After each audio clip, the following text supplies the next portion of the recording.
রমজান মাসে সকল স্টুডেন্টদের একটা কমন ডায়লগ যে ভাই শরীরে এনার্জি নেই, তাই পড়তে পারছি না। পেটের খিদে শুকিয়ে যাওয়া গলার দুর্বল শরীর নিয়ে পড়া যায় নাকি? প্রতি বছর রমজানে তোমাদের মধ্যে অনেকেই হয়তো এই কথাগুলো বলে বলে পুরো একটা মাস নষ্ট করে দাও।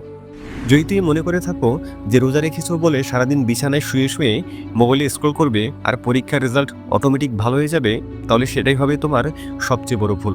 কারণ এগুলো আসলে জটিল কোনো সমস্যা নয়, এগুলো হলো তোমার অলসতার এক চূড়ান্ত পর্যায়। কিন্তু তুমি কি জানো, রমজান মাস তোমার দুর্বলতা নয়, বরং এটা তোমার ডিসিপ্লিন এবং মেন্টাল পাওয়ার বাড়ানোর একটা এক্সট্রা সুযোগ। কারণ যে মানুষটা আল্লাহর সন্তুষ্টির জন্য সারাদিন না খেয়ে থাকার ক্ষমতা রাখে, সেই মানুষটা কি সামান্য কয়েক ঘন্টা বই নিয়ে বসার ক্ষমতা রাখে না? অবশ্যই রাখে। অর্থাৎ সমস্যা আসলে তোমার শরীরে নয়, সমস্যা তোমার ওই লুজার মাইন্ডসেটে। নগর বেস্কপের এই ভিডিওতে আমি তোমাকে বলবো কীভাবে তুমি এই রমজান মাসেও বেশ অ্যাক্টিভভাবে পড়াশোনা চালিয়ে যেতে পারবে এবং রোজা রেখেও কীভাবে ব্রেনকে সুপারফাস্ট রাখা যায়, আর কোন সময়টাতে পড়াশোনা করলে সেটা তোমার জন্য সবচেয়ে সহজ ও কার্যকর হবে। তাই ধৈর্য ধরে আগামী কয়েক মিনিট মনোযোগ সহকারে আমার সাথেই থাকো। সবার প্রথমে আমি তোমাকে কয়েকটি সতর্কবার্তা দিতে চাই। রমজান মাস একটি পবিত্র মাস হলেও এই পবিত্র মাসে তুমি নিজেকে সবচেয়ে বেশি মিথ্যা আশ্বাস দাও, যার শুরুটা হয় কখন পড়তে বসবে সেই টাইম টেবিল নিয়ে। সারাদিন বলাবলি করো যে ইফতারের পরে পড়তে বসবো, কিন্তু ইফতারের পর পেট এতটা লোড হয়ে থাকে যে চিত হয়ে বিছানায় শুয়ে পড়া ছাড়া আর কোনো উপায় থাকে না। শুয়ে শুয়ে চিন্তা করো যে এখন না, তারাবির শেষ করে পড়তে বসবো, আর তারাবির পর মনে হয় ধুর, কাল সেহরির পর পড়তে বসবো।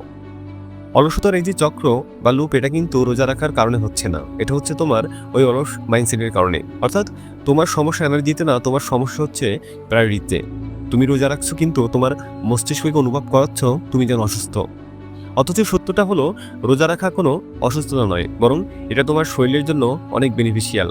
বিজ্ঞানের ভাষায় যখন তুমি না খেয়ে থাকো তখন তোমার ব্রেন সার্ভাইভাল মোডে চলে যায়। এই মোডে ফোকাস করার ক্ষমতা সাধারণ সময়ের চেয়ে কয়েক গুণ বেড়ে যায়।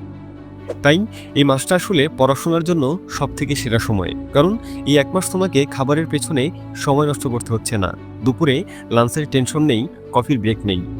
তোমার শরীর হয়তো কিছুটা ধীরগতিতে চলছে, কিন্তু তোমার ফোকাস করার ক্ষমতা অন্য যে কোনো সময়ের চেয়ে বেশি।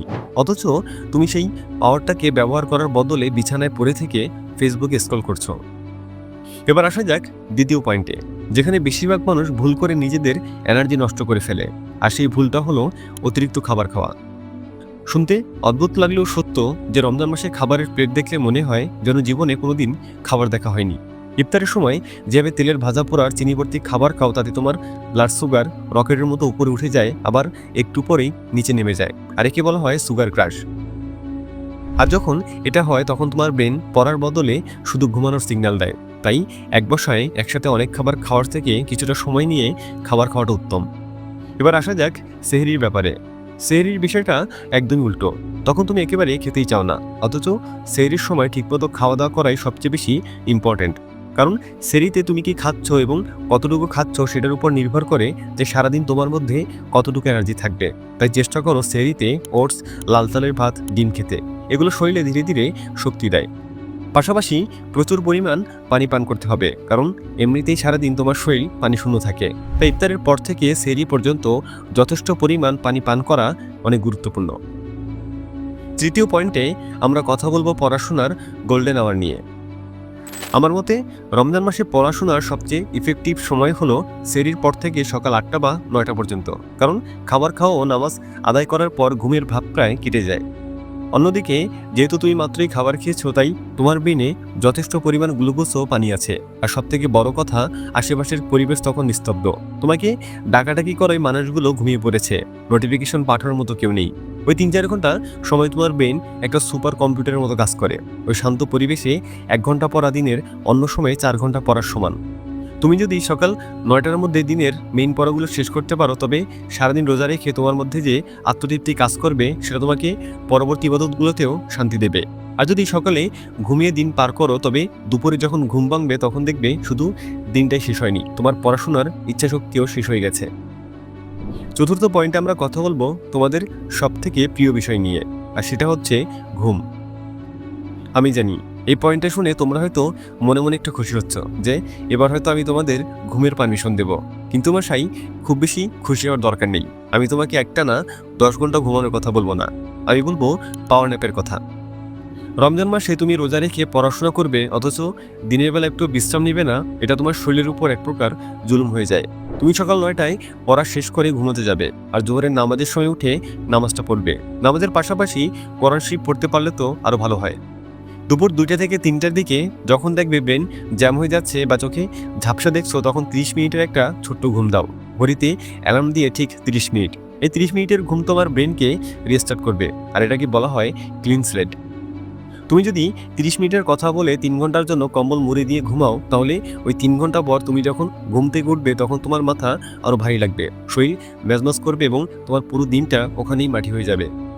আমি জানি এখনও তোমার শরীরের জন্য যতটুকু পরিমাণ ঘুম দরকার সেটা পূরণ হয়নি, তাই সন্ধ্যা ইফতারির পর কিছুক্ষণ বিশ্রাম নিয়ে প্রথমে তুমি এসাও তারাবির নামাজ শেষ করবে। তারপর 1 থেকে 1.5 ঘন্টার জন্য পড়তে বসবে।